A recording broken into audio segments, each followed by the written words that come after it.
Assalamu alaikum, j'espère que vous allez bien. On se retrouve aujourd'hui dans le jour 9 de la lecture journalière pendant le mois de Ramadan du Sahih al-Bukhari concernant le livre du jeûne. Si vous n'êtes pas encore abonné, n'hésitez pas à vous abonner, à commenter, à liker, à partager pour me donner un petit peu plus de force, Inch'Allah, bi'idhnillah. Et vous pouvez retrouver toutes les précédentes vidéos, écouter toutes les précédentes vidéos j'ai fait une playlist exprès nommée El Bukhari, le jeûne, je crois. Donc, bismillah. Hadith 1938.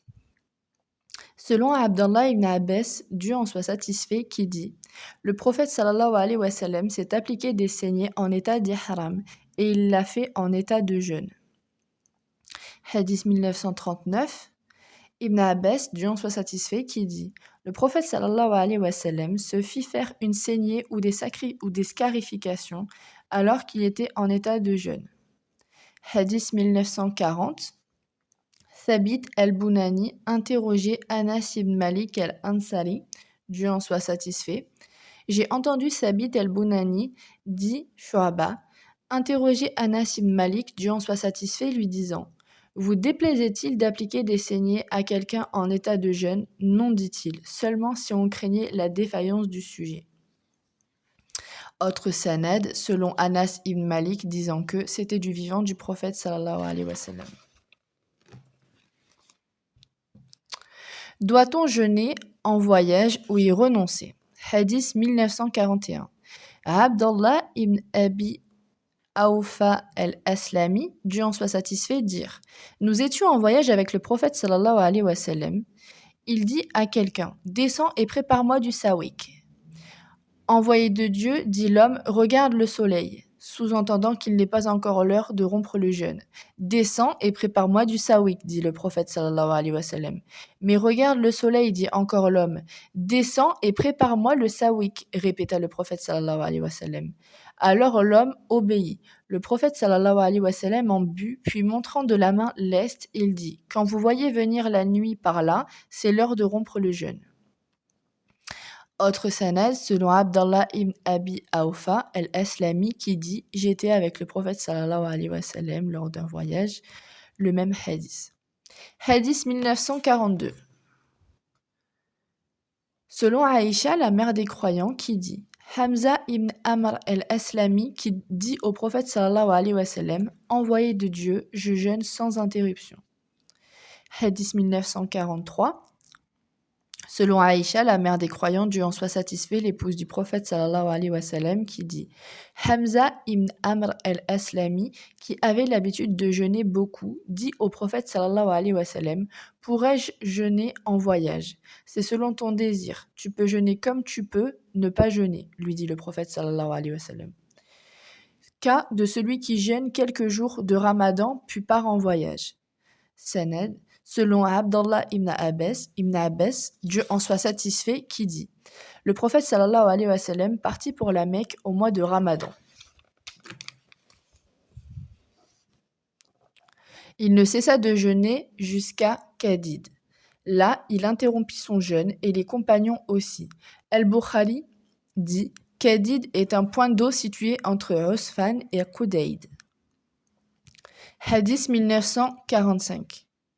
Selon Abu ad-Darda, Amr ibn Malik al-Ansari, Dieu en soit satisfait, qui dit: Nous sommes partis en voyage avec le prophète sallallahu alayhi wa sallam un jour de grande chaleur. Celle-ci était si excessive que l'on se mettait la main sur la tête. Aucun de nous n'observait le jeûne à part le prophète sallallahu alayhi wa sallam et Abdallah ibn Rawaha. Le prophète sallallahu alayhi wa sallam dit à quelqu'un qu'on ombrageait lors d'une forte chaleur: Il n'est pas de la piété de jeûner en voyage. Hadith 1946. Selon Jabir ibn Abdallah al-Ansari, Dieu en soit satisfait, qui dit: Lors d'un voyage, le prophète sallallahu alayhi wa sallam vit une foule se presser autour d'un homme qu'on ombrageait. Qu'a-t-il? Demanda-t-il. C'est un homme en état de jeûne, lui répondit-on. Alors le prophète sallallahu alayhi wa sallam dit: Ce n'est pas de la piété de jeûner en voyage. Les compagnons du prophète sallallahu alayhi wa sallam ne se critiquaient pas quand, en voyage, certains jeûnaient et d'autres non. Hadith 1947. Selon Anas ibn Malik al-Ansari, Dieu en soit satisfait, qui dit: Nous voyagions avec le prophète sallallahu alayhi wa sallam. Aucun ne désapprouvait celui qui jeûnait, et c'était réciproque pour celui qui ne jeûnait pas. Rompre le jeûne en voyage pour être vu de tout le monde. Hadith 1948. Selon Abdallah ibn Abbas, Dieu en soit satisfait, qui dit: Le prophète sallallahu alayhi wa sallam partit de Médine pour la Mecque. Arrivé à Usfan, il demanda de l'eau. Il leva le vase pour le montrer aux gens et rompit son jeûne jusqu'à son arrivée à la Mecque. C'était durant le mois de Ramadan. Abdallah ibn Abbas disait: Le prophète sallallahu alayhi wa sallam a jeûné et a rompu son jeûne. Celui qui veut jeûner en voyage, qu'il jeûne, et celui qui ne veut pas jeûner, qu'il rompt son jeûne durant le voyage. Dieu le Très-Haut dit, Surat al-Baqarah, verset 184, ceux qui peuvent supporter le jeûne mais le rompent volontairement doivent, à titre d'expiation, nourrir une personne pour chaque jour non jeûné. Abdallah ibn Omar et Salama ibn al-Aqwa al-Madani disent: Ce verset a été abrogé par la suite par le verset où Dieu le Très-Haut dit: Le mois de Ramadan est le mois où fut révélé le Coran, lumière éclairant la voie aux hommes et témoignage éclatant de vérité et de salut. Celui qui, parmi vous, sera malade ou en voyage, jeûnera plus tard un nombre égal de jours. Dieu entend vous mettre à votre aise et non vous imposer de contraintes.